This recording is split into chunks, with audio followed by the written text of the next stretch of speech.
You're listening to Big World Network.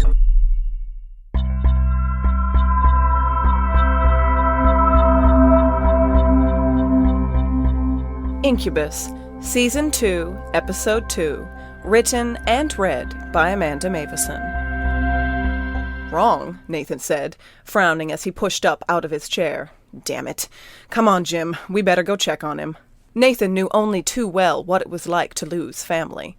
He couldn't imagine what Sasha must be going through, having to explain to one aunt that they had killed the other one.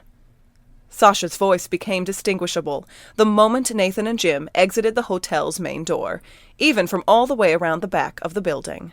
Sasha didn't notice them at first, when they joined him behind the hotel. He was half facing the wall and half facing away from them at the fields beyond the town, but his body language was as telling as his tone. Shoulders tight, free hand clenched, the quick shuffling pace of his feet. "No, I'm not!" Sasha yelled into his phone, revealing a touch of the growl Nathan had heard when they saw Sasha in his incubus form. "Because it's not the same, Shy. You know it isn't. This isn't fair." Sasha paused only to listen to the voice on the other end of the line. When he spoke again, his own voice had lowered a few decibels, but not by much. Yes, they're good guys, and you can sleep a little easier knowing I'm not out here alone.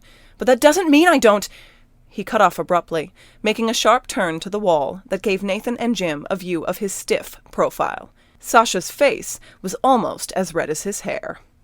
Nathan grabbed Jim by the arm and pulled him tight to the wall around the corner to keep them hidden. Sasha's voice filtered over to them.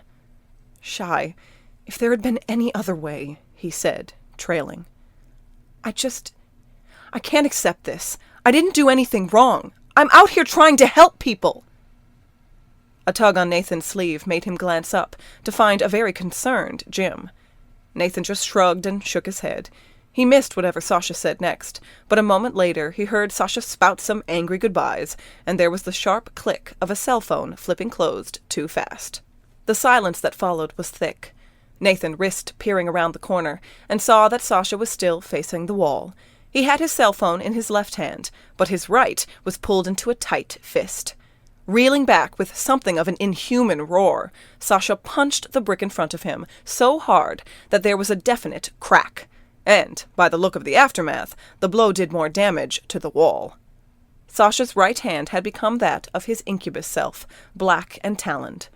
Nathan saw a snarl on Sasha's face that showed the hint of fangs, and when Sasha turned, finally sensing that he was no longer alone, his eyes were red. "You keep being this sloppy and someone's going to cry incubus," Nathan said, not trying to hide that he and Jim were there. He tossed Sasha a grin as he walked over.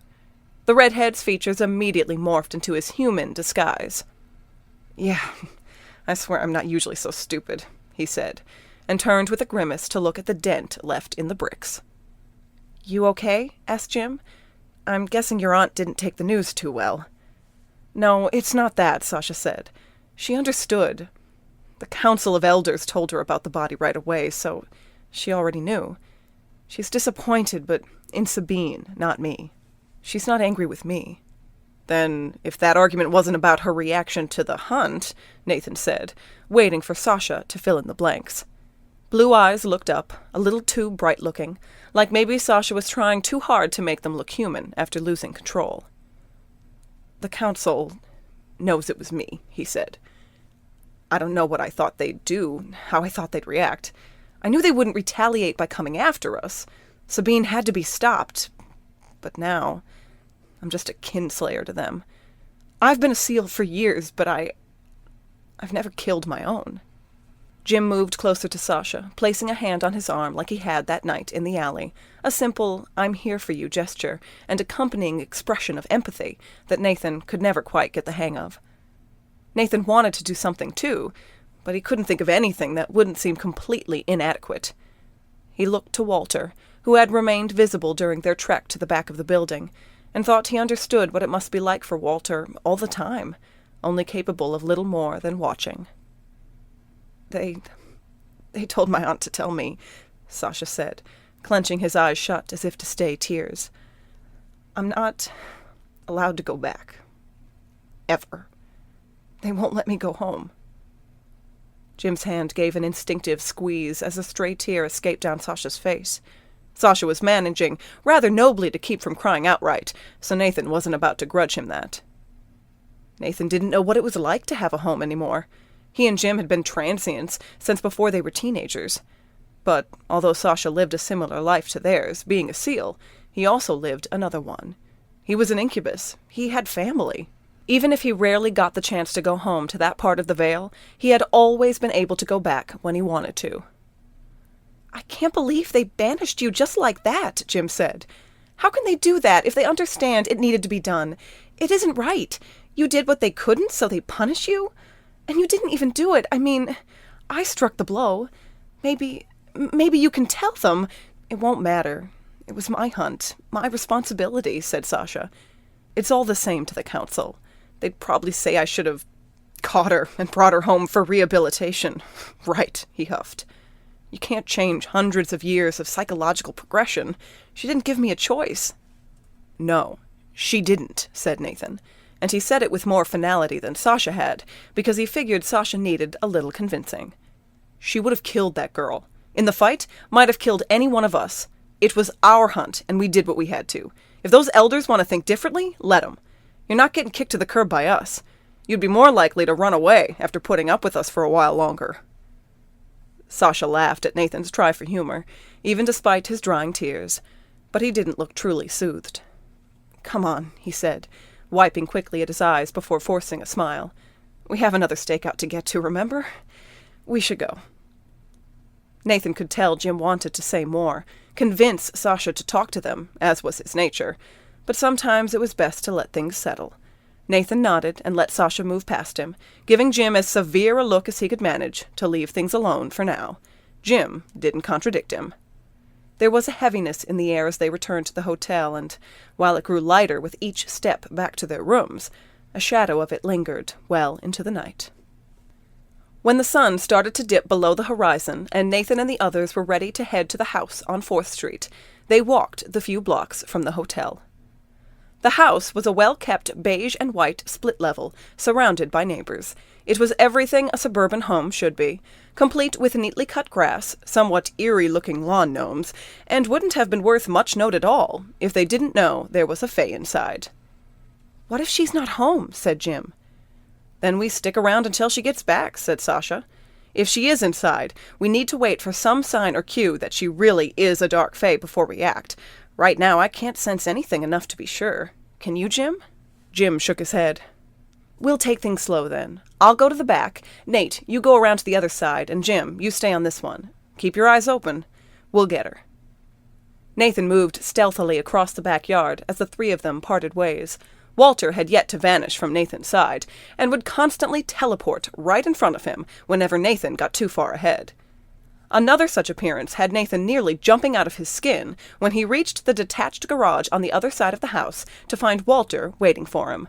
"Stop that!" Nathan hissed. "How am I supposed to be sneaky when you're making me jump at shadows?"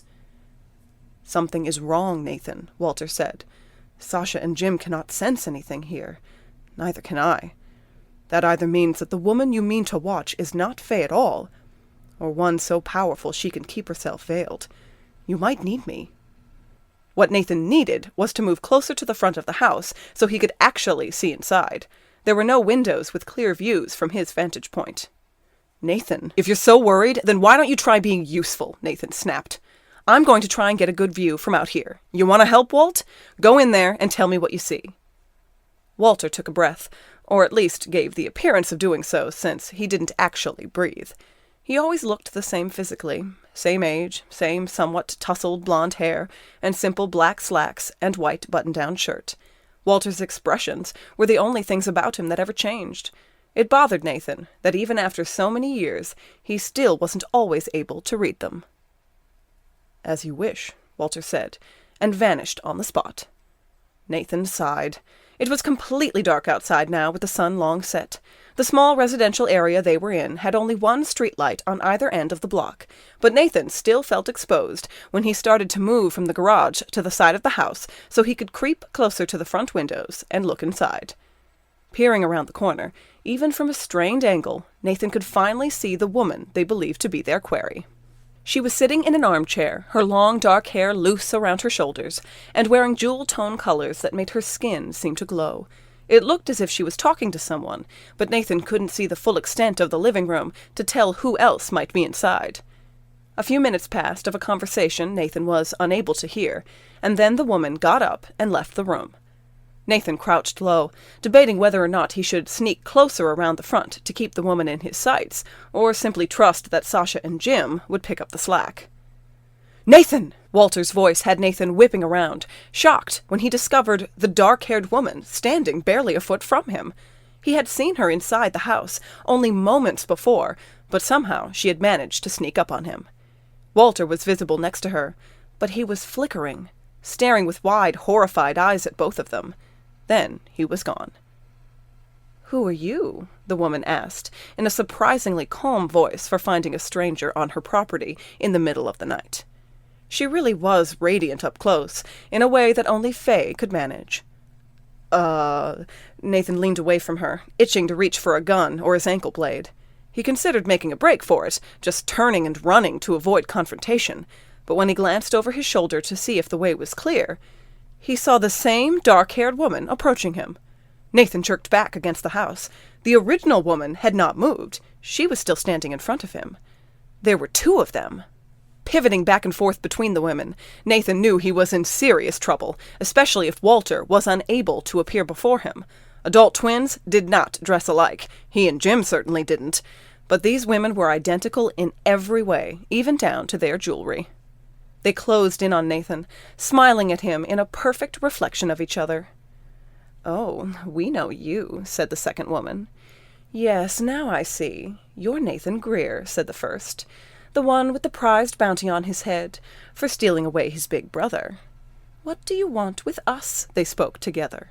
Nathan pressed himself tighter to the side of the house. These women were she. They had to be. But the truth of just how bad the situation really was appeared before Nathan as a third identical woman joined the other two. Shit. Weird sisters. The newest woman laughed.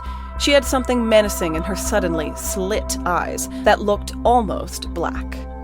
"You know your lore, Nathan Grier," she said. "Tell us." "Yes, tell us," echoed the others. "What lies inside of you?"